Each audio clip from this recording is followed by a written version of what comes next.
नमस्कार, माझे नाव पूर्वी महादेव घारगे. मी आता 8वीत शिकत आहे. मी सर्वप्रथम सहावीत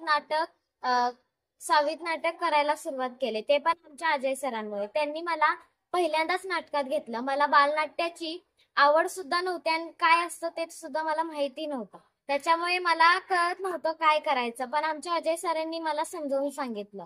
त्याच्यामुळे मी त्यात अंजली नावाची भूमिका करत होते. त्यानंतर आमचं नाटक जिल्ह्यामध्ये दुसरा नंबर आला. त्याच्यानंतर आम्ही 3 वर्षानंतर 7वी मध्ये आमचं बिर्राड नावाचं नाटक बसवलं. त्याच्यामध्ये मला खूप मेहनत घ्यावी लागली आणि त्याच्यानंतर आमचा जिल्ह्यामध्ये प्रथम क्रमांक आला. ते आमच्या अजय सरांमुळे, कारण त्यांनीही मेहनत घेतली आणि आम्ही तेवढीच घेतली. त्याच्यानंतर मला एका शॉर्ट फिल्म साठी बोलवलं, कारण माझी भूमिका त्यांना आवडली म्हणून. हे सगळं श्रेय मी अजय सरांना देते. धन्यवाद.